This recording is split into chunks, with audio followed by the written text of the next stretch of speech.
Ladies and gentlemen, welcome to another episode of Killer Collab Podcast. My name is Tone Deaf from Florida, Tony D.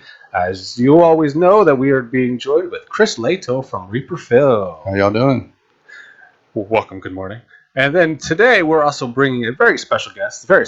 We got Nick Benson coming to join us this morning. Nick Benson, various special effects mastery. I don't know what I should call it, but good morning. How are you doing? I'm good. How are you guys doing? I call it idiocy. I call it enough to do this. Fun with latex. But you know, a lot of people call it something else. Fetishy.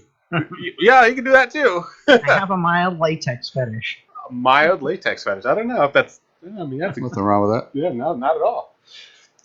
So this morning, we want to dive deep. Every time we bring in someone new on the show, we would like to, dive in. If there's any projects that you're working on now, or there's any, just various topics that going on in society today. So, what are you working on today? I saw what you did there, society. I have no idea what you're talking about. Actually, I have a stack of projects in the works. I can't say what it is yet, but I did sign on with Jack Shoulder, and I like secrecy. To do a very vampiric film. Okay. That was recent. That was just last week. I have about 5 other scripts beside that I have in development. Now, are you doing specifically special effects on these films, or are you doing other tactics? Yeah, I'm going to be producing like 4 of them. 2 of them are effects heavy. Well, they're all effects heavy, but I'm going to be producing them and overseeing the effects. And I have a team of really great people that I bring on to handle the effects. Really, I mean, I just I'm more of a visionary and oversee a lot of it now. But Do you work on just bigger budget stuff, or do you work on like micro budget stuff also? It's a combination because I do some micro budget stuff. I try to run the gamut because I like helping the film people. Right. And I want to keep the community putting this stuff out. Sure. I don't like that a lot of the horror, like the stuff that I worked on in the 80s. Let's talk about like that kind of stuff in the 80s. I mean, it was a lot higher budget stuff, but you don't see that a whole lot anymore. You don't see that. Right. You don't get that kind of area of film anymore. Yeah. You either have the really high budget shit or you have the really micro budget shit. Right. There's really nothing in between. I'm trying to change that a little bit. Mm-hmm. I'm working on the stuff I'm working on is middle of the road budget, but should be very quality and very throwback in style and plot and character arcs and things like that. Absolutely. Like nowadays, everyone wants to go away from the practical effects, and they want to do everything like either CGI or they just want to bring in like just various shortcuts to something that could be not easily done, but practically done. Look better. Yeah, exactly. On film and more controllable, like while you're there, like on set, like something that you can control a little bit better. While you're in the scene, especially if reactions are a lot better. Like definitely, it just like practical effects give that aspect of like the story. It's basically a practical effect actually contributes to the story because the way, let's say, the way that someone dies, people can actually feel that emotion. Like when you're slicing into like I've been decapitated in multiple movies, so I've been like. Only as your head now. Yeah, well, there you go. But it's easier for the reaction when people actually see the head getting cut off. Like people actually can just like, holy shit, his head was just cut off, and you watch it splatter onto the floor, and it adds a little bit more of that that dynamic. Yeah, exactly. Like a little signature onto it because it allows that atmosphere into it. Sure. Like I'll give you an example. One of the projects that I'm having in the works, and I can't say what that one is either because I'm producing it with Lynn Lowry. We're working on something together and we've had deep discussions about it. It's so much easier for an actor or actress to react to something real that's in front of them than stand in front of the green screen or have a digital scene that they're just told what it is. Yeah. And they have to react to something that really isn't there. Even if there's a CG stand-in, it doesn't really give them that much to react to.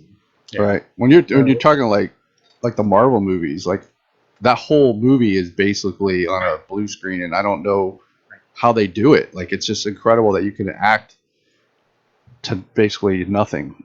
Yeah. And show emotion. It's pretty crazy. Honestly, it takes a lot of talent for some of those people to do what they do in the current climate with filming. And that's why they make the big bucks. Yeah. Yeah. But they're a little out of our budget. For me, I'm going to be directing this one with Lynn, and I have a real strong vision of what we need, and the practical stuff it has to be it. It has to be practical. I have to have those reactions. I have to have that emotion, and it's this new story's got teeth. I'm telling you, it's cool. got teeth. Now, do you think it's basically, since you're with the special effects background, do you think that gives you a little more in touch with the material that's being displayed from the screen, from screenplay to script? Do you think it gives you a little bit more like intertwined within the story because of your special effects? You actually see it in your mind of how it's 100%. supposed to be played out. 100%. Do you think that gives you like a step above a lot of other producers and directors that actually do not have that specific background? They have an idea what they want to see, but they have no idea of the execution of it.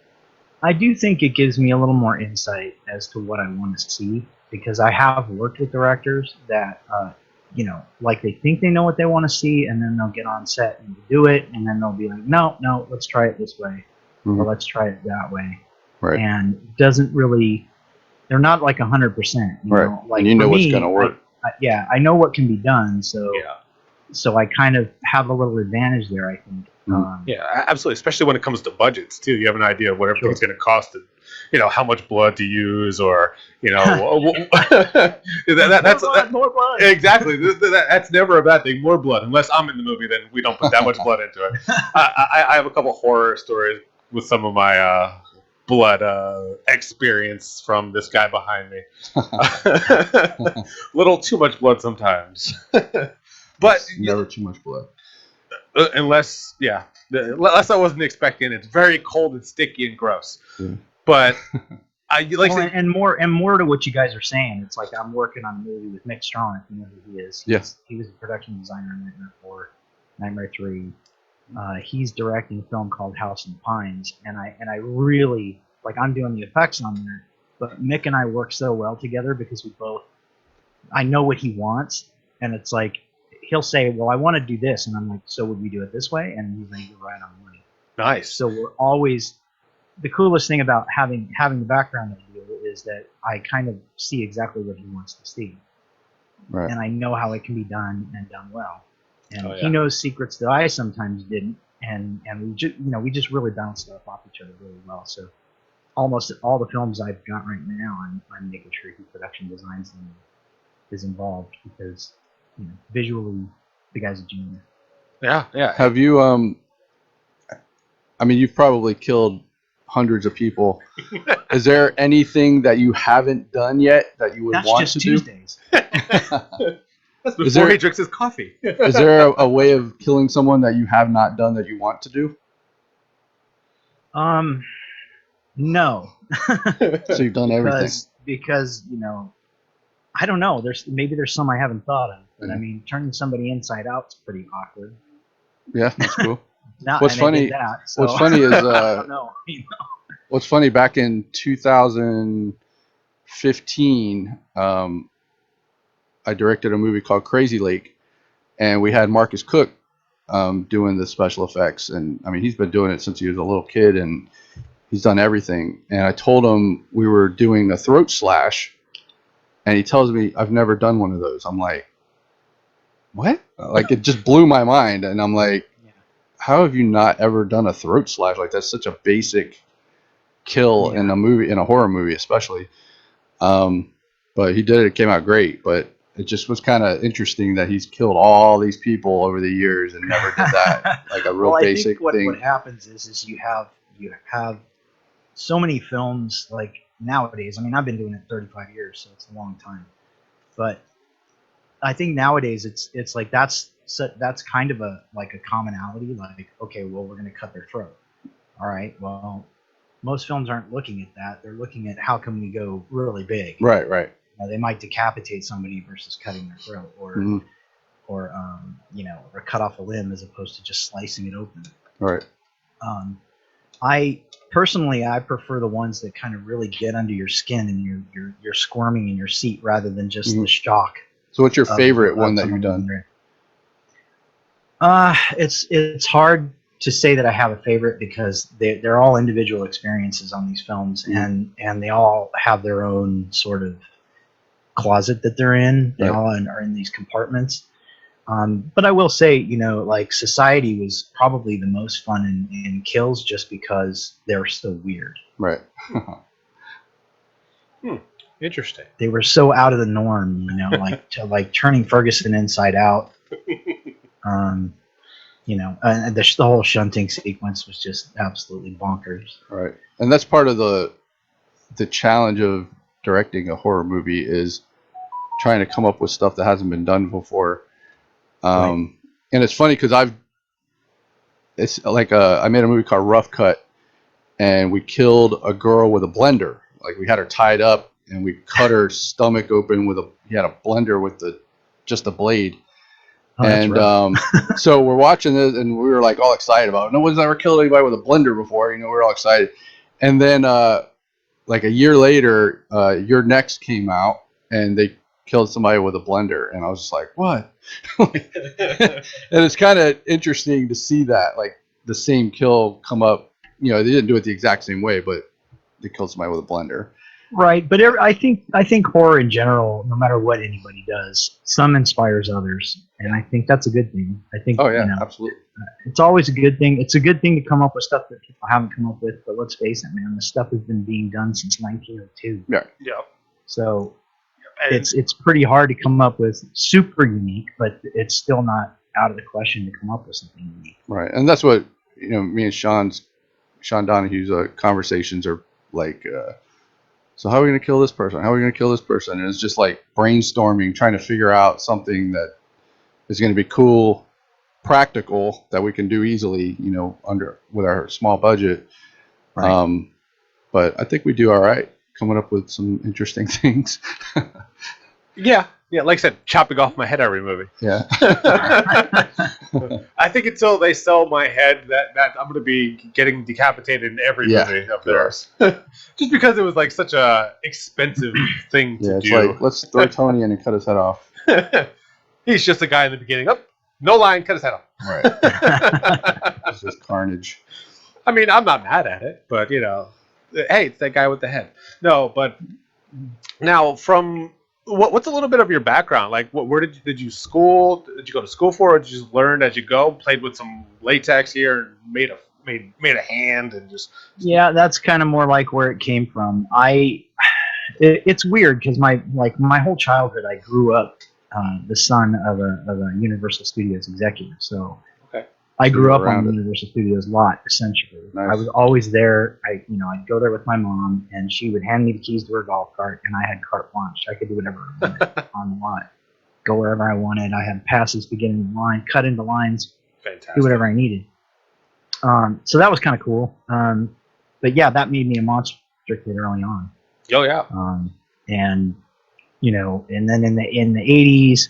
The early 80s, I was still in high school, and I was in and out of bands. I was a musician, but I wanted to do more theatrical type things. So I started playing with materials and making weird things happen on stage. And I wound up in this band called London After Midnight, and I was working with those guys on creating a stage show. And my roommate was Steve Johnson, so. At that time, I started bouncing stuff off of him for ideas, and he just invited me one day. He's just like, "Hey, you want to come make rubber monsters?" So yes, it was kind of the luck of the draw for me. I just wound up in the right place at the right time with the right people, and that's sort of been my life story. My wife keeps telling me I need to write a book about it because I've just always fallen into these scenarios where it's just the right fit and just the right people. Absolutely. And, Absolutely. I've been very lucky. So, what was your first thing that you think you put together? What was your first practical effect that you decided to do, and how has that evolved to current status? A bleeding guitar. That's cool. Okay. Yeah, I decided that I wanted to have a guitar that looked like it was made of flesh and could bleed on command, kind of thing. So I wound up taking the guitar completely apart, and I cut channels into it so that I could run lines for blood, and just finished it all up, covered it back up, painted it to look like flesh, and as the guitarist played it, it would bleed all over his hands when he wanted to, because we had a little actuator on the back of it. Nice. Now, did the blood come down the lines or down No, the it strings? bled all over the guitar. Yeah, Oh. it was kind of the end of a song, and then you just changed guitars. Now, do you still have that effect? No, I wish I had that guitar still. We kind of destroyed the electronics in it, but that's of course. that's par for the course. You're learning, and I'm like, I want this thing to bleed, and we made it bleed a little too much, so I sort of retired it. What is your most prized possession from a movie set? In the days that I did that stuff, we really didn't take stuff from the set. We really didn't, keep it. And it's kind of like, okay, we're done. Let's move on, and either threw a lot of stuff away or people came and got it. Right. Yeah. There was some pieces I wanted. I know that, like the Nightmare on Elm Street cork, we had a 3-foot cockroach that was animatronic that I actually had taken home at one point, and then I just didn't have room to keep it around, so I took it back to George's shop. I don't know where that thing wound up today. That was one of the most. That specific scene was like the scene that I was very squeamish to me, because there's something with that whole, especially when she's in the hallway with the extra arm, and then all of a sudden she's in. Oh man, that's like one of the only scenes that made me. I love the entire series, but that was like the one scene that made me very squeamish with and then the mouth. Oh, I don't know. I just that one scene. I don't know why that specific scene just always made me. Oh man, that would just that would, like I said, that one sticks with me till today. Still. Yeah, another piece that I really do wish I had today, especially, was back when I was roommates with Steve. Of course, he had lots of shit everywhere because he had worked on so many great things already. I had found, like in our garage, we had the cab driver from Ghostbusters. Nice. That rotted cab driver dude. Yeah, that's cool. So that was just sitting in our garage, and I'm like, hey, I'm gonna put this in my room. Is that cool? He's like, yeah, go for it. Now, was that just a torso or the entire body? It's about a half body, so it's about from here up. Oh, okay. Yeah. Oh yeah, that's cool. That's pretty. Animatronic cables coming out of it, but I didn't care. I just hid the cables and put them up on top of my TV. Oh boy!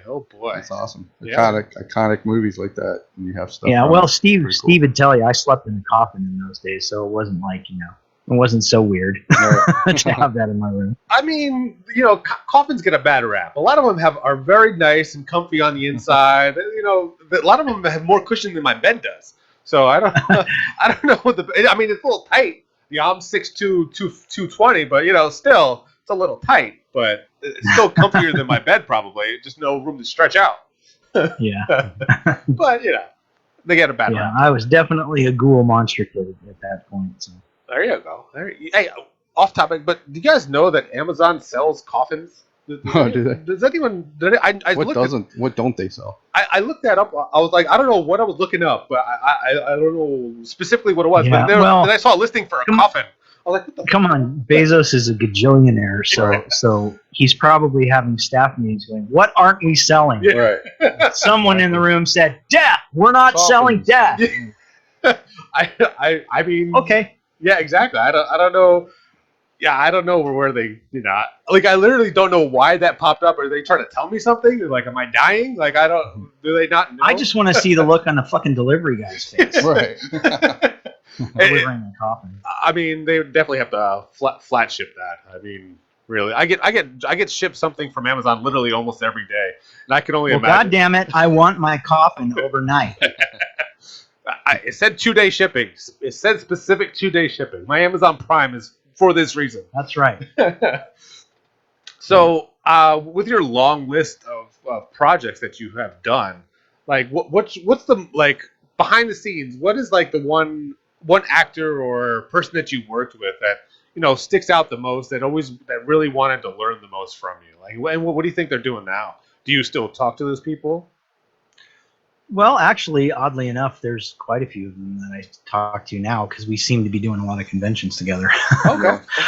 But I'll say that of all of the films that I worked on, as far as like any kind of bond or friendship, I think Nightmare on Elm Street 4 probably has the strongest. Okay. And that's I think there's a lot of factors that come into that. I think one is because we were making this movie in the middle of a writer's strike. Yeah. So there was issues with the script that, believe it or not, the cast worked out. So they wrote a lot of their own stuff, spitballing off of each other, and they came up with absolutely great stuff. That's interesting. And same goes for the crew. We were we were working in the face of a lot of issues, and everybody wanted to do the absolute best. And that every effects crew that was involved in that, from Howard Berger's people to John Beekler's people, to George's crew, which I was a part of, and Steve Johnson's crew, which I was a part of, because I was bouncing back and forth between the two. We just really wanted to make it epic, and I feel like that particular film, while there was more Nightmare on Elm Street stuff afterwards, I still feel like you had 3, which was an absolutely great film. Yeah. And then you had 4, which was kind of the peak of Nightmare on Elm Street as a franchise. I feel like it kind of started to go back downhill after that. I agree. But that's just my opinion. And a lot of people feel the same way too.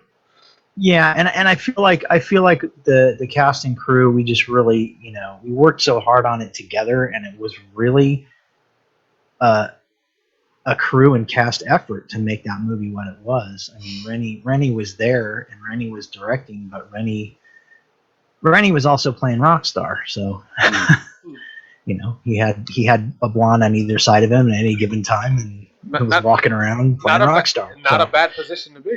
Not a bad position. I wish I had at least one. And two, I mean, not that I fault Rennie for any reason, because he had such great crews that were so into what we were doing that he could pretty much walk in, look at the setup, and go, "Yep, that's it." And that's all a director should do. It really, yeah.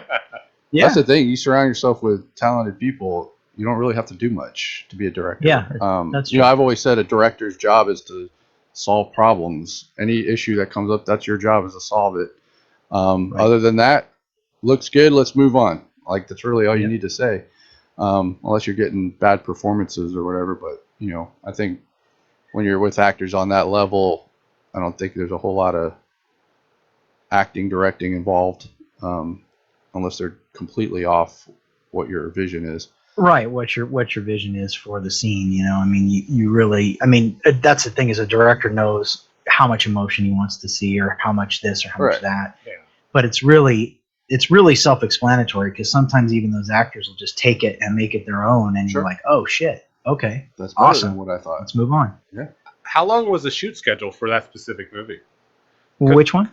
For Nightmare 4. That was a long one. Yeah, because I was wondering, because with the writer strike and the actors doing a lot of their own ad-libbing and the script problems that you mentioned, like, I could imagine that the long days and just trying to get it right, like on go. Yeah, I'll give you an example. I remember, like, we had finished on the stage we were working on, so I was in the waterbed. There was a part of the stage we were doing the waterbed thing in, and I remember Rick Barker was just. We had gone through, goddamn, I don't know, 16 or 17 takes of that. Jeez. It was just like, it was an unbearable amount of takes of the same thing. And I can't remember the Playboy model's name. She's a super sweet girl. but she was just waterlogged. She was freezing. And finally, Rick Barker just fucking barked at everybody and was like, she's done. If you didn't get it in 16 fucking takes, you're shit out of luck. She's done. Hopefully it was a good editor. Yeah, so he just kind of put his foot down and said, you're done. If you didn't get it by now, you're fucking stupid, basically. Yeah. I mean, there's at some point, like when you're on set, it's just enough is enough. Like, at least some point, like when I'm editing, I have to pretty much piece a lot of the different takes together just to make one full take sometimes. And I know Chris behind me doesn't like more than 3 takes, so he gets a little frustrated. Well, no, it's not even that. It's just, when you have a $3,000 budget, you can't shoot 10 days. You got to shoot 5 or 6 days, and we don't have time to. I mean, the more takes it costs money. So and you got to move try to knock it out. You got to know what's going to work and what's not going to work. We try to knock it out in 2 takes, and we got to move on. So we got to make sure our actors are prepared and the crew's prepared. Well, there's really not a crew. I think that's another advantage. I'm the crew. Yeah. I mean, another advantage I had was that I started as an editor and doing sound stuff. That was my kind of that was my side gig when I was doing music. So I was an apprentice editor. And I actually cut celluloid. So I had an understanding of celluloid and mag, and wound up doing sound effects and different things before I got in with Steve. So the production process has been a part of my life since I was. Absolutely. But that's huge that you can do all that stuff. I mean, I direct, shoot, edit. I mean, I do everything, and it allows us to make movies for $3,000. Where if it's just me and Sean. Sean can do direct and special effects. I shoot and edit, and we really don't need much else to make something look halfway decent. I mean, our movies don't look like spectacular or sound spectacular, but they're okay for what we spend on them. And, for what you guys are doing, I mean, you're really maximizing your dollar. Right. That gives us a little bit of money to pay the actors and buy props and all that stuff. So we just made a movie called Zed's Dead, which is a play on Pulp Fiction, and we made a feature film for $1,100. Wow. And we built a pawn shop. And what was cool about the pawn shop is we just drug shit from our house, and I mean, it's a pawn shop. Anything works, for a pawn shop. Like, we had all kinds of weird shit in there, but it works. But yeah, we made that movie for $1,100, and we did a Indiegogo, and I think we made like $5,300 on the Indiegogo. So we're already in the green, and we haven't even released a movie yet. That's awesome. So that's kind of the formula that we've come up with, is try to make something under $3,000, do an Indiegogo, we make 5, and then sell DVDs to make a little bit more, and then we make another movie. Right. So nobody's getting rich, but it's fun, and we make a little bit of money on it. And fun fact, I get decapitated again. And Tony gets decapitated. I mean, I wish I could say that I bring more to the table in that movie, but I'm only in it for like, I don't know. Literally like 1 minute. Yeah, pretty much. He came in to pawn a samurai Just tell sword. everybody you're one step ahead of everyone. Oh yeah, I got ahead on the competition. And Tony came in to pawn a samurai sword, and the guy cut his head off. That's the wrong thing. I got to bring in like hedge clippers or something. No, even then, you can't even do that. Can't even pawn anything nowadays without getting decapitated. I don't know what is wrong with me. Just trying to live my life. Yeah. So I know you can't speak on a lot of the upcoming projects, but do you have a time frame or timeline that will be we were able to look forward to, especially for our listeners and viewers? There's project? I'm not sure what the target date is for release on Jack Shoulder's new film, but I think we start shooting mid-September. Okay. So I think by next summer this will be out. Mm-hmm. Cool. And it looks like House in the Pines, which that whole binder there. That's Mick's movie, and Mick and Jeremy Brown are making that, and I think our goal is to shoot that next summer. So cool. Do you work just primarily in LA, or do you travel? No, I'm everywhere. I live Travel a lot. in Nevada. I live literally 4 hours from LA, so that makes Right. it easy to go to LA if I need to. Oh, yeah. But I do most of my stuff here. It's the cost to produce stuff is so much cheaper. Yeah. And I have fantastic crew here. And I mean, I'm actually in the works and partnering and building a small studio here. Cool. As you guys know, I have a museum here. There's a good horror community here in Nevada. What part of Nevada you live in? I'm in Henderson. I'm just about 10 minutes outside of Vegas. Oh, okay. So it makes it pretty easy to do things. Right. Now at your studio, well, what specifically would you be doing? Would it be just filming? Sound studio would be. Well, we're looking at incorporating one full effects stage, one full sound stage, several small, like really micro stages that are be more like a small room that you can do virtual sets or whatever you want in. Oh yeah. And a full effects shop that I'll be making stuff out of that. Oh yeah.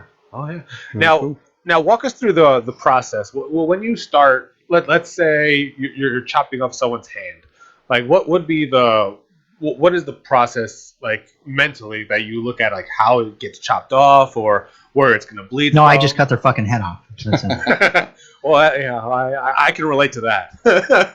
I can relate to that. I know you can, because you were talking about a katana. So here, we can make that happen right now. Oh yeah. Make sure you watch ZZ. That's exactly how I get Tony gets decapitated. PTSD from looking at samurai. Samurai. What did I get my head chopped off before?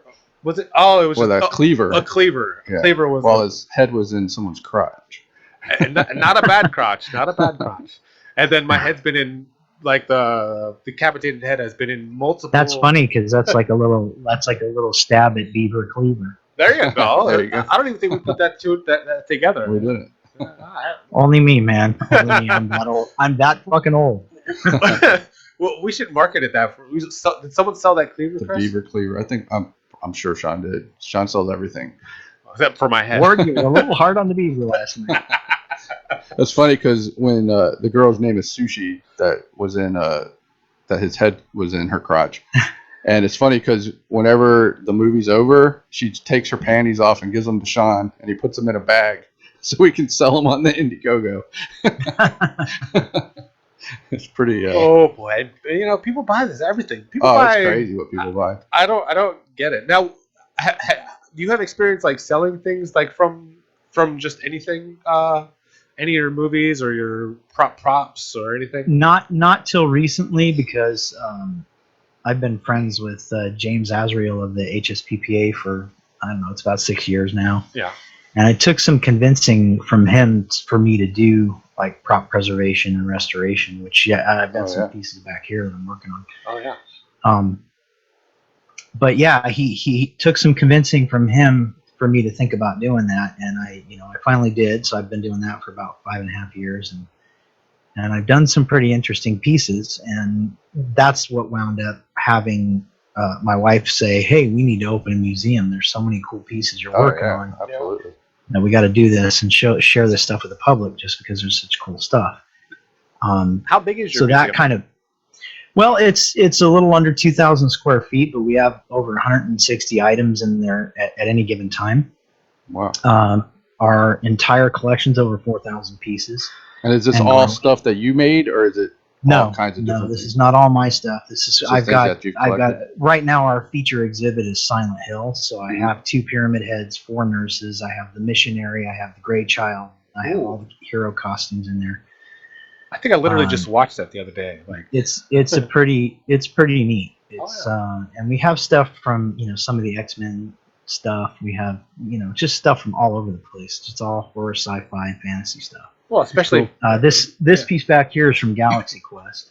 Oh yeah. So that's going in. I just have to do a couple things to it and mount it and seal it. I watched that the other day too. Interesting. Yeah. I literally. Oh man, I'm trying to look in the background of what you got back there. I recognize. Yeah, there's a head back there that's kind of like right above my head to the what would probably be your right, is from Dead Heat. That was a guy that got hit by the car. What's the guy the other up one, in the corner? That's the little gargoyle looking. The vampire dude. Yeah. Yeah, he's really nothing special. He's just something I made years ago that I've been toting around. I don't know. He looks familiar. I don't know. It was for a haunted house. Oh, okay, that's pretty cool. That's pretty cool. You know, and the Mummy is another one that's this similar. I just made that but I love it. I love the Mummy. So I'm just trying to part too. Trying to understand the thought process and just get inside the minds of a special effects creator, and like I don't know. I don't think you want to go in there. I mean, I think it would kind of be like the Freddy Krueger when they went inside his mind in a bad movie, mind you, which was Freddy was 6, was it 6 or Freddy's Dead? I think it was when they went into his mind with the. I think it'd be similar to that, I guess, but it was going into the mind of a special effects creator. But I'm always curious of how they develop and make some of these things, or where they come up with the ideas of just bleeding from specific orifices, and because I know we were talking. It just really starts with a script and a description of what's happening. And I'll give you an example of that, like Society. Which Screaming Mad George came up with all of the effects for that, and that went a totally different direction than the original script was. Mm-hmm. The original script was they were a blood cult. They were going to sacrifice the poor, and obviously that would not have been even close to the same movie. Yeah. Without that total change in how things were approached. But the cool thing about that was, George is a surrealist.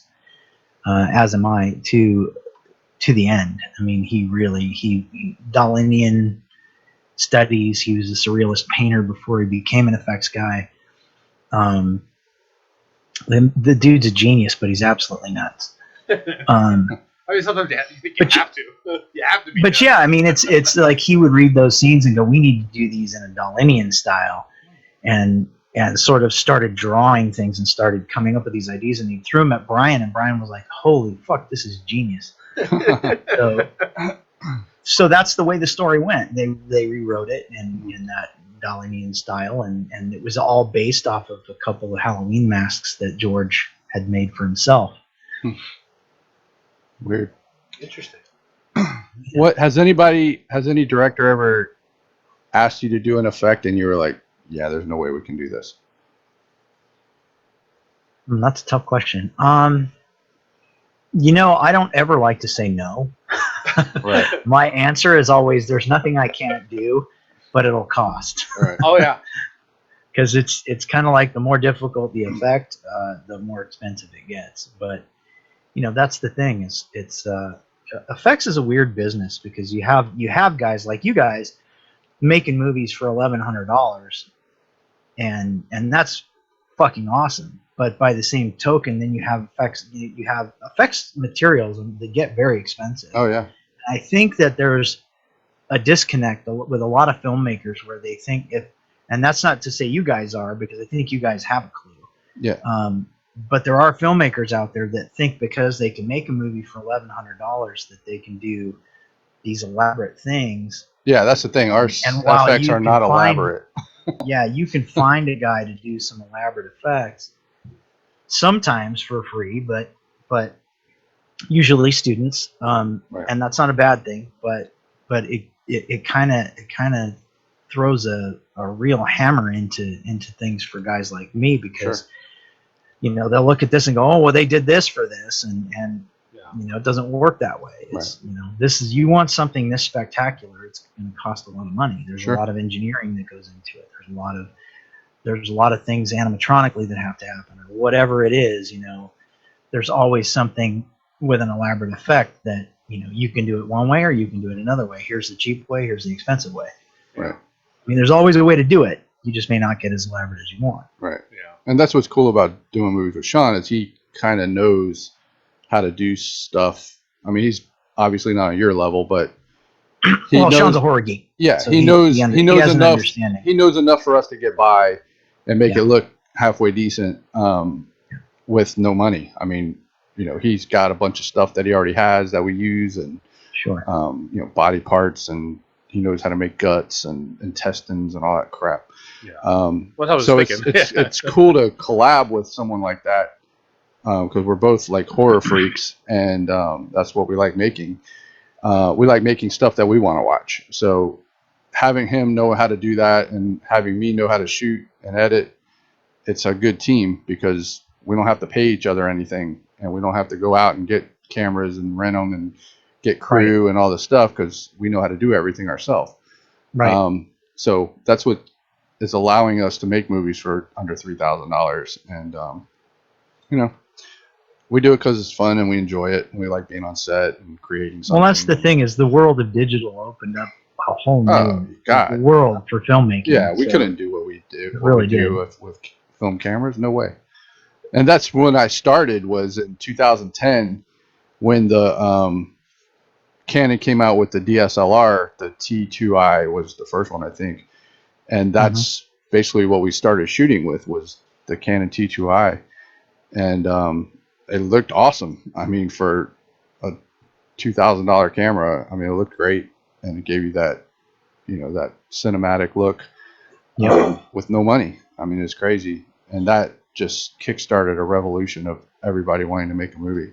And now, with iPhones, they got that cinema feature on them now. That, I mean, it looks. Oh, I know. Ridiculous. Some of the stuff that comes out of those things are just it looks ridiculous. So you can shoot a movie with a phone now.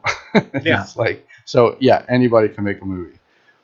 But now we're in a weird position, because I was talking to Sean yesterday about it, that back in 2012 we made a movie called Die Die Delta Pi, and I think we had over 50 actors. We had like 10 locations, and we made that movie for like $7,000, and all the actors came out for free. Like, we didn't pay any of the actors. And nowadays it's like, people are like, well, why would I be in a movie when I can just take a picture of myself and get 100,000 likes and make money? You know what I mean?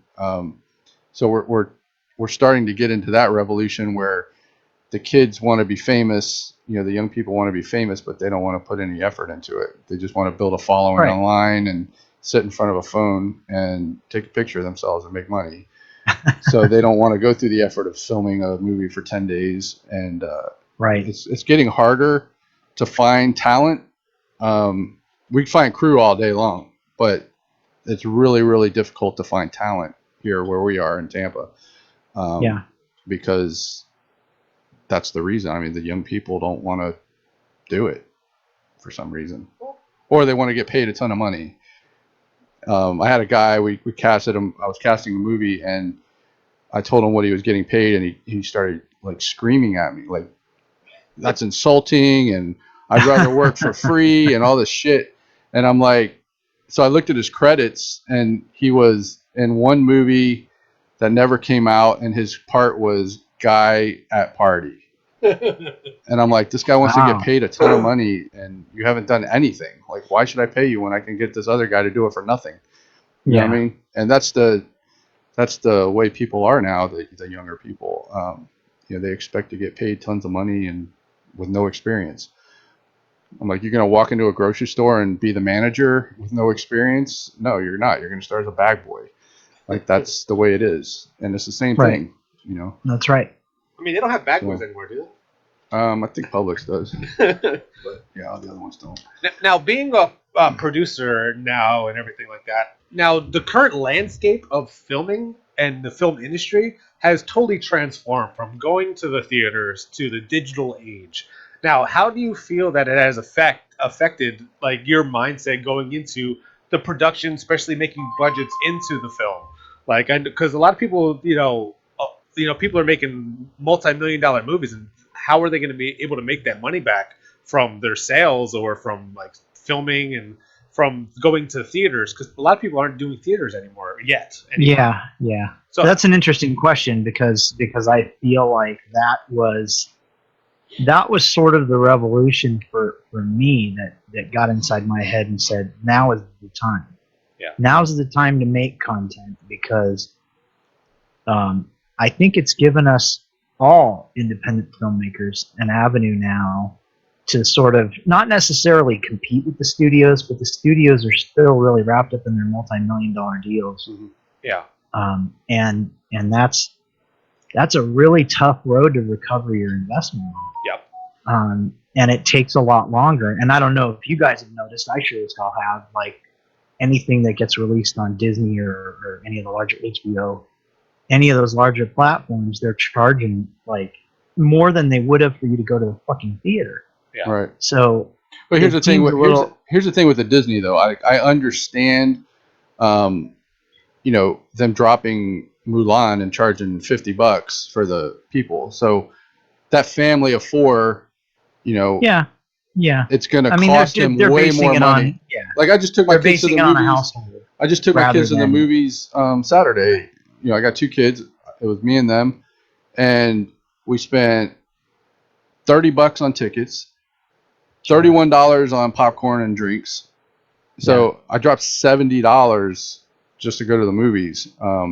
Where Right. now this family of 4 can watch the movie for $50 or whatever Sure. it was, and they can watch it at home. And I think the new generation wants to stay home and watch movies instead of going to the theater. I love going to the movies. Like I hadn't been to the movies in a while, and I was sitting there and I'm like, man, I miss taking my kids to the movies. Me too. To me, there's nothing like the theater experience. No, it sucks. It sucks. It's definitely my preference.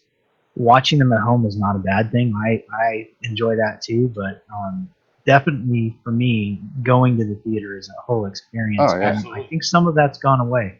Yeah, it has. Unfortunately, I have seen in some of my appearances over the last year, things like drive-ins. Those are coming back. Yeah. Well, it's easier. That's actually kind of a cool thing to see. Yeah. For sure. It's easier to be socially distanced when you're in drive-ins. Yeah. I'll be honest with you, man. I see over the pandemic, I have felt safer in a theater than I felt in fucking Walmart.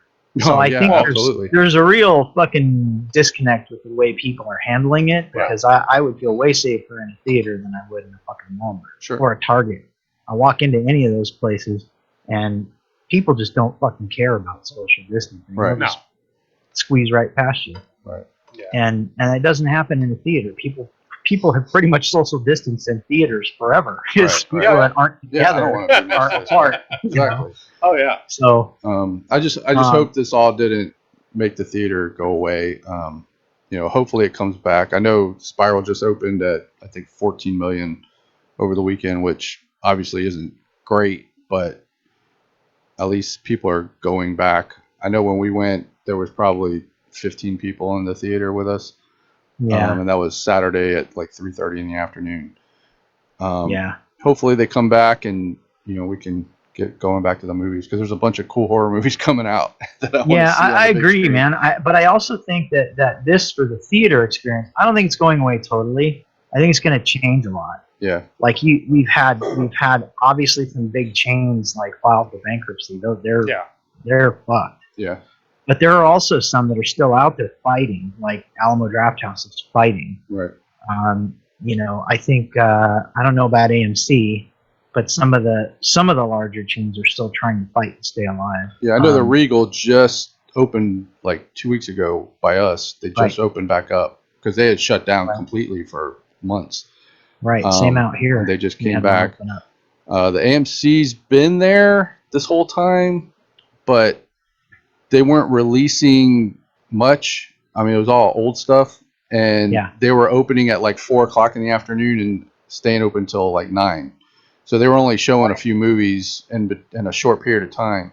Where I like going to the movies during the day. I like going at like 1:00 in the afternoon or whatever with my kid. Like a matinee. But they weren't doing that. They weren't opening till 4:00. So I'm hoping that they expand hours and start getting more stuff. And with the summer coming up, you got all the blockbusters coming out. I'm hoping that they start getting released and people start going, because I really love going to the theater. Yeah, I think it'll happen as long as these people that run these things like Draft House and stuff, they're still fighting to stay alive. I think they'll figure out ways to make it work. Mm-hmm. I know a very good friend of mine, and I'm partnering with him. We just moved him out of a place on Fremont Street. is moving into. He was a 35 millimeter only theater, so he only screens 35, 70. It's film only. He's got the ability to do 70 and 16 as well, but it's film only. And we moved him out of his Fremont Street location, moved him in literally across the parking lot from our museum, because we're going to do a lot of things together, events and stuff like that, screenings along with signings and things like that. But he's now 6 times his original size. So he's opening 3 full theaters, and we'll be screening from the morning. He's got these great ideas to do these like old film cartoon stuff for kids in the mornings, like pajama party type events. All these great smart things that the guy's a marketing genius. So like, I'd totally go see the original Friday the 13th on a screen. You know, like that'd be really cool. And this is the place you could do it. And does he rent the theater out, like to? He does for events. If people wanted to rent out one theater for a particular film, that's another thing around here is back in 2012 we had it was called Movie Co. and we had a theater in Ybor City, and we could rent a 300-seat theater on Saturday night at 8 o'clock for $300. So my second movie I ever made, we had a $3,000 budget. I made my whole budget back just by premiering our movie at the theater. And now AMC bought Movie Co. out a few years ago, and there's literally nowhere that we can rent like under $1,000 to show our movies. It kind of sucks. And we got used to that Ybor City theater. $300 was crazy. I was running film festivals and all kinds of stuff. I could get the theater for 3 days for like $900 to run a film festival. I mean, it's unbelievable. We just don't have those capabilities. Yeah, they just don't have the theaters anymore. All the theaters that we have around here are AMC and Regal. And there's a couple Cobbs. There's a couple Cobbs, but they're all over $1,000 to rent. And that makes it hard. Yeah, it sucks, and it doesn't make any sense to me because in the theaters, we got a 20-plex theater, and 5 of those screens are running movies that are probably like 6-7 weeks old, and nobody's going to see them.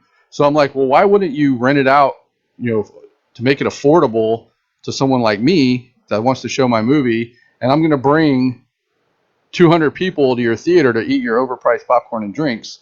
Like it's a win-win for me. For the way I see it, it's a win-win for both parties. 100%. You'd think they'd be more flexible with that, but you have to remember some of those places are huge corporate entities.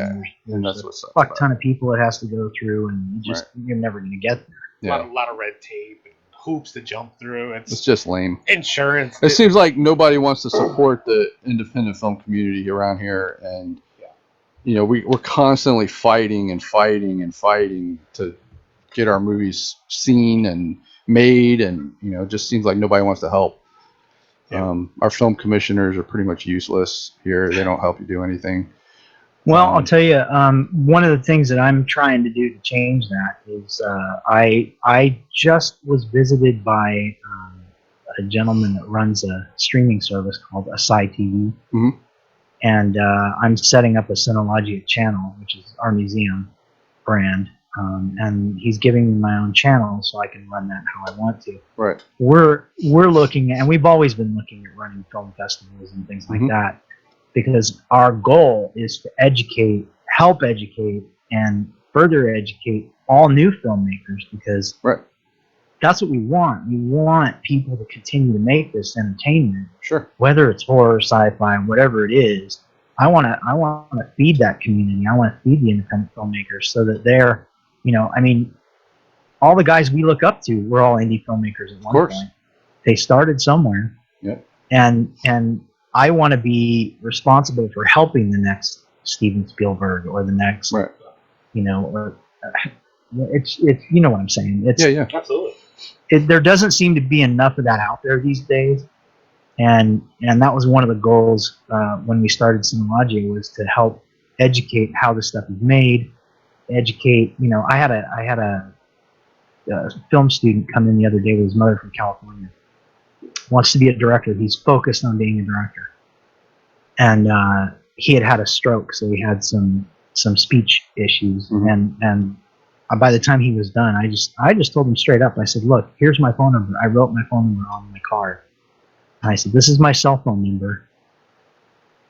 This kid knew so much about so many things in the museum without me even telling him about it. He knew everything. He knew everything from the 1902 film Trip to the Moon. He knew a ton about it. He started talking about Nosferatu. He started talking about all these old, cool horror films. That's amazing for especially a young person to know all that stuff. Yeah, for a kid that was like, he couldn't have been more than 19. Right. Wow. Yeah, that's and amazing. he knew probably more than I do about some of the shit, and I was impressed. And I said, don't let anything stop you. If you need anything, this is my personal number.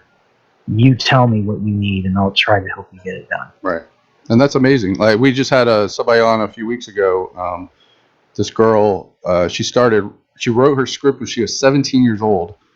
She put this movie together, spent her own money, and it took her 2 years to finish this movie, and like $20,000 of her own money to make this movie. And she had her premiere like a month and a half ago. She had her premiere, and I was just like, I wouldn't even think about making a movie at 17 years old. Like, that was just like, it blew my mind that this person was able to do all of this and put this huge movie together of all these locations and actors and like really heavy material, teen suicide and bullying and all this stuff. And I haven't seen the movie yet, but it's apparently pretty graphic, and but the fact that she did it by herself and did all of this on her own was just, it blew me away. Like, it was amazing. And I was just happy that she got it finished. And now I'm telling her, hey, you should make movies this way. Find a guy that knows how to shoot, team up with him, and then she taught herself how to edit, and she taught herself how to do everything. And it's really inspiring to see a young person like that, like, really take charge. That's it. It's really important for somebody to be well-rounded in filmmaking. Oh yeah. But if you find the area that you really prefer to be involved in or excel in, find that, follow it, and if you have a general knowledge of something else, then at least that helps you get the film made better. Right.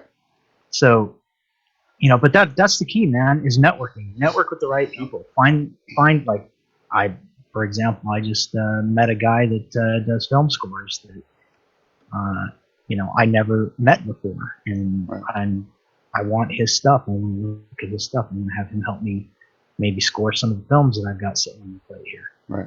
So I know what I want in general, but he can help me get there. You know what I mean? Right. So it's all about, I have a certain level of knowledge, but those guys have the full, the full bore. So you just work with them. That's what it is. Find your network and make it happen. And that's the thing. When I first started, it was like, I didn't know shit. Like, I was self-taught. I put my first movie together the way I thought a movie was made, and it was awful, but it was my film school, and I learned so much from that. And I've always surrounded myself with people that know way more than I do, and just learned as much as I can from those people. There was a lot of talented people around here when I first started, and they all really helped me a lot. And now like I said, I can shoot, I can edit, I can direct, I can produce, I can do all of that by myself if I had to, just because all those people that I worked with over the years taught me so much. And that's what it's all about. Finding people that are talented. Yeah, that's the key, man. It's like, film community is a community. It's supposed to be a community. Absolutely. And we all, as filmmakers, to me, I feel like we have some responsibility to foster relationships and try to help people get their stuff done if they're passionate about it. Yeah, for sure. If they're just doing it for the money, maybe they got the wrong. You're in the wrong profession. Wrong business. Wrong business. But especially this nowadays, is definitely the wrong business to be in if you're looking to be a fucking millionaire. Yeah. But I think especially the horror community and folks in sci-fi, I mean, they're really passionate about that style. Right. Or, and I think that the community in general, I mean, we all try to help each other. At least the people I know. Right.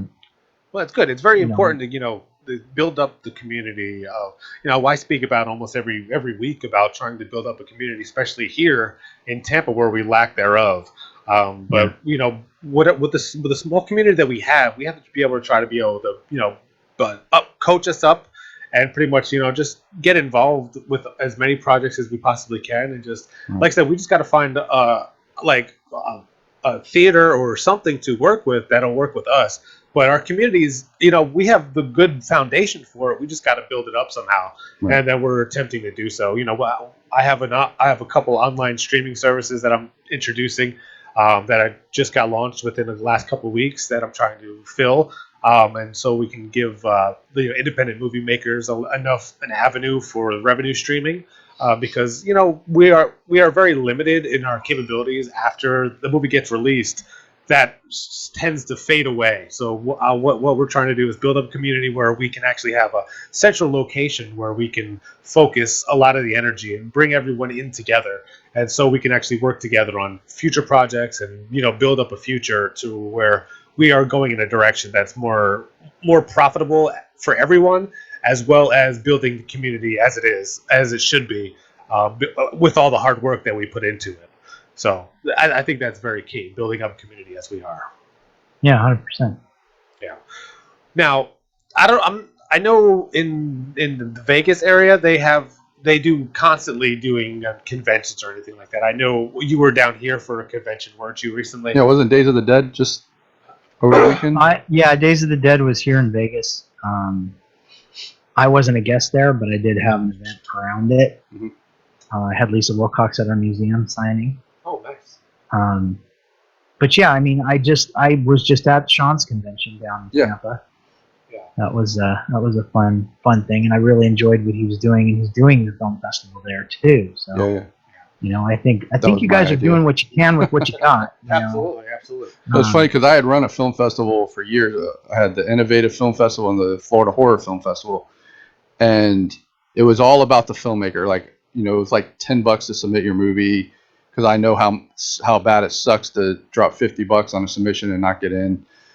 Sure. $10 don't hurt as bad as 50, but I tried to make it affordable for people, make it real filmmaker friendly when they got there, and then I shut it down just because I didn't have a venue anymore that was affordable. Right. So Sean was running Tampa Bay Screens, and I told him, I was like, dude, why don't you have a film festival too? Like, you can get way more revenue, and all those people that have a movie playing that are local are going to bring their whole cast and crew to your convention. Like, it's just going to get you more money, and it's a nice wing to add a film festival to. So he started doing it, and he's done pretty good with it. I think he's been running it maybe 3 or 4 years now, the film festival side. And I think it's really helped his convention get more people in the door and notice it. It was fun. It had a good vibe there. I really did enjoy it. I hope that some of the venues that are involved with him kind of see the light a little better, because I don't think they were as cool as they could have been, and in giving him a little bit more. Yeah. I think that could improve.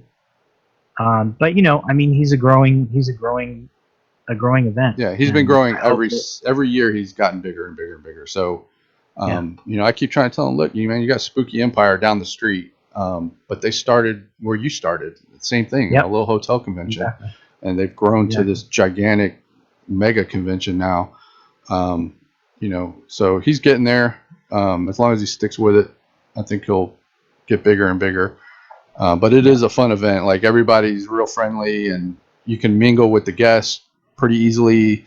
It's not like Spooky where you stand in line and you get to meet the guy for like 20 seconds while he autographs your thing for $60 and then you leave. I absolutely loved it there, man. It was really good vibe. It was funny because we had one of his cast members, I think her name was Kate, helping us out, and super nice people, just super good vibe.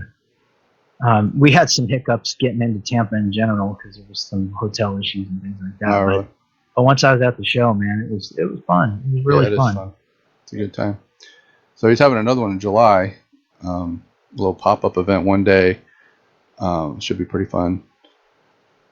Yep. But Now, as somebody trying to build up a community of, as you do over there, now what would you recommend for us to, try to uplift us, try to get us, an idea of what to expect, or just something that'll give us some hope, trying to build up this community, because there's so many things that are against us right now, that like we're being priced out of locations, we're just not welcome in a lot of locations. So, like, what do you think that what we need to do better, or what do you think that we should try to attempt, or try to just uplift ourselves?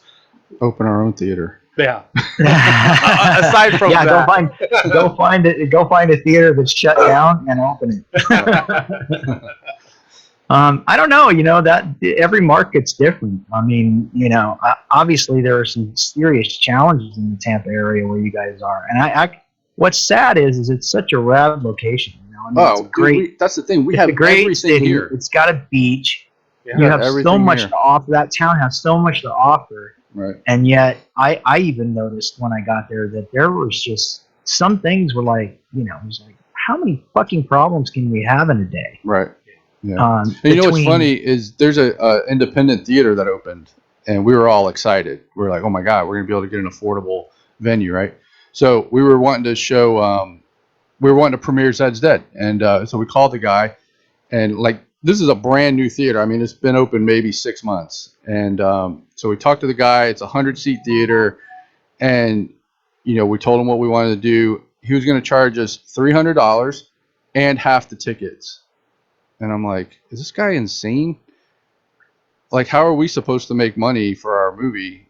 And like, it was insane. So right. I mean, I understand. I told the guy, we're going to bring 100 people to your theater, your brand new theater. Yeah. Like, he probably should have just gave it to us for free. And the content itself was yours, right? It's our content. You had to rent any right. content. It's our content, so we would bring it. So that confuses me a little bit. Yeah, it confused me. $300. He should have just said, "Look, I'll do a ticket split with you. I'll take $5 off each ticket, and we're good." Well, that's the thing. He was like, "You guys, are you going to sell tickets?" And we're like, "Yeah, that's our plan. We're going to sell them for like $10." And he's like, "Oh, well, I'll have to sell the tickets for you and take half." And we're just like, "Yeah, go fuck yourself. Have fun with your empty theater." So I don't know. It was just mind-boggling what people think. They don't think about the future. They think about what am I getting now? Not the fact that we're bringing not the fact that we're bringing 100 people that have never been to his theater before to his theater. They're going to buy snacks and whatever, which is going to cover his cost for us being there. I don't know. If I was a theater owner, I probably would have given it to him for free, just to get people in my theater.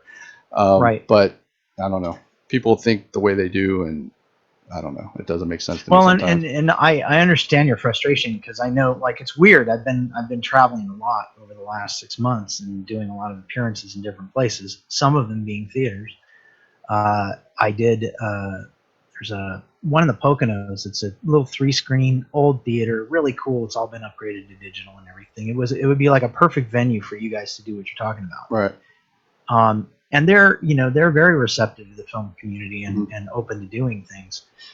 But, I mean, the market itself is so weird, because, they went and they got the rights to screen Tremors with me as a guest. Mm-hmm. And I think we had like 5 people show up. Oh, wow.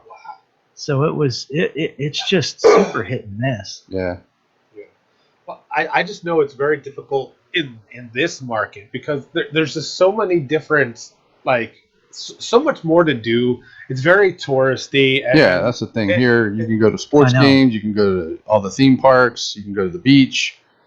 I mean, there's just so much stuff to do here that the movies. Yeah, I mean, we don't even have film incentives. Yeah. To shoot here. Yeah, that's so really sad. They shot that movie with Ben Affleck. It was a gangster movie. Was it Dead of Night, or I think it was Dead of Night is what it was called. Anyway, the movie takes place in Ybor City, which we have Ybor City here, and it was cheaper for them to build Ybor City on a stage in Atlanta than it was to shoot the movie in Ybor City, if that makes any sense at all. Just because we had no incentives for the film. For the people to film here. That's really sad. Do you guys have a film commission there? Yeah, we have 2, and like I said, they're useless. They don't help anything. The St. Pete guy basically uses his credentials to go to cons and Sundance and all this shit, and the only thing, and he's got like people here, like a film company that he's like buddies with, and anything that comes here, he uses them to film it. So we have no chance of, being on set with, being on the set, or even as a PA, I couldn't get on one of the sets because, he has this crew that he works So with it's all the time. kind of good old boy network. Yeah, exactly. And he was actually on the news like last year because people were thinking that he was using tax dollars to fly to cons and all this stuff. It kind of just got shoved under the rug, but they did like an investigation on him and stuff. And then we got a new commissioner in Tampa. This was the St. Pete commissioner in Tampa. He's new and don't really know much about him. He literally just got the position not even a year ago. And, I asked him for some help trying to find a location, and I wouldn't say he helped me. He just threw me a couple names here, call these people, type of thing, and kind of brushed me aside. But, yeah, I mean, that's the thing is like, yeah, it's a shame. It doesn't sound like they're be very apt to help. Right. They're just there. Your job is film commissioner. You should be involved in like literally everything that's going on here. Well, so here's the best suggestion I could give for that kind of market. You're kind of, and I'll say that out here in Vegas, it's kind of the same. Like unless your budget's like $500,000 or higher, the film commission here doesn't really want to be involved. Right. So it presents a lot of challenges. Sure. One of the things you could do is I would go hit up the universities if they have any kind of film program anywhere between the universities and even the community colleges. If they have film programs, find those people, get in with those people, get them to help you, because you'll find that's probably a better resource than anything with a film commission. Right. It is definitely a good idea because we have a lot of just universities and schools in this area that actually do have those film and even radio broadcasting type of situations that actually give us, different outlets. So that could be an avenue that we could pursue in that aspect. I do appreciate that little advice because we definitely need it. Because like I said, our community it's pretty big, but it's just we just don't have like too much to stand on right now. It's dwindling. Right. Like I said, when we first started this in 2010, between 2010 and 2015, we had a pretty good vibe going. Like everybody was making stuff. We had tons of actors that wanted to be in movies, and since then they've all moved. They've gotten their credits and they've moved to Atlanta or LA, and they're doing their own thing. They moved where the work is. Yeah, because there's no work here. I mean, if you don't want to be in a commercial and you want to be like in movies, this is not the place to be.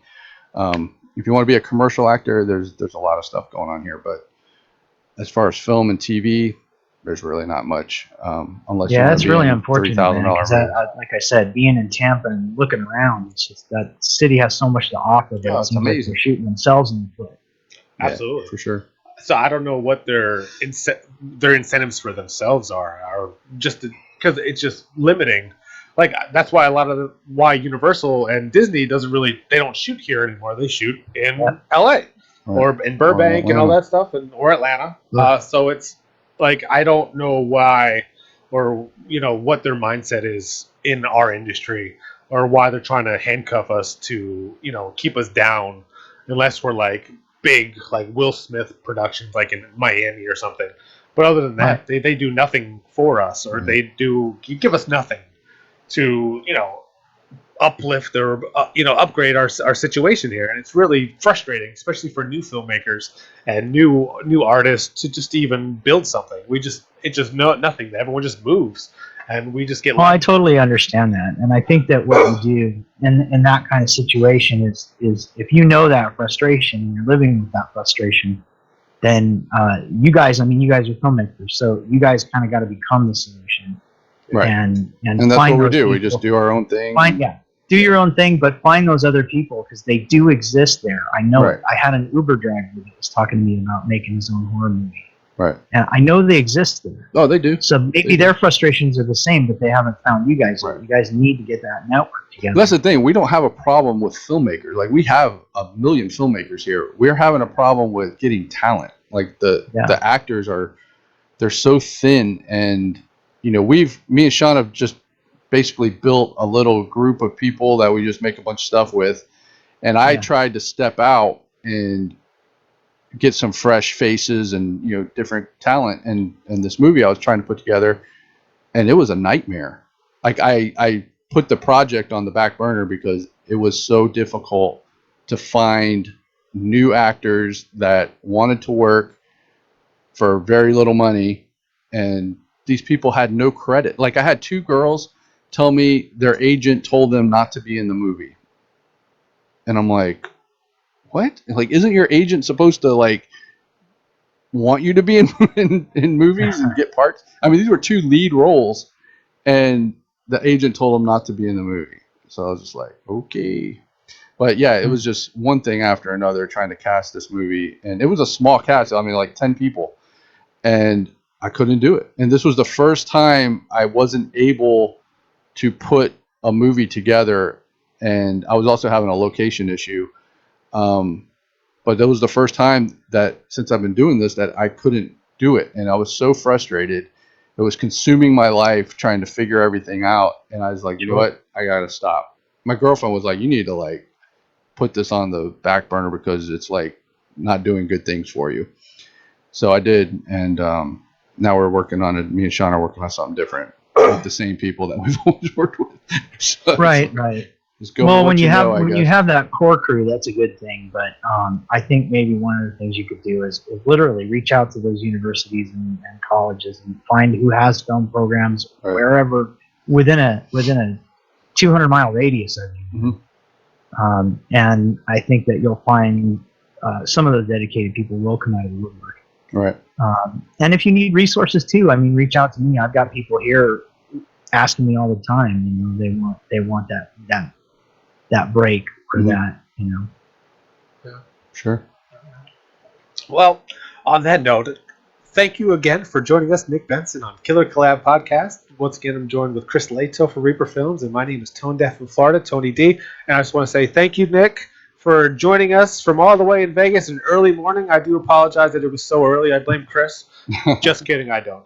But I do appreciate it. We look forward to seeing you and seeing your work in future films and future projects. And please, don't be a stranger. Reach out. Thank you very much for joining us. Thanks, guys. You bet.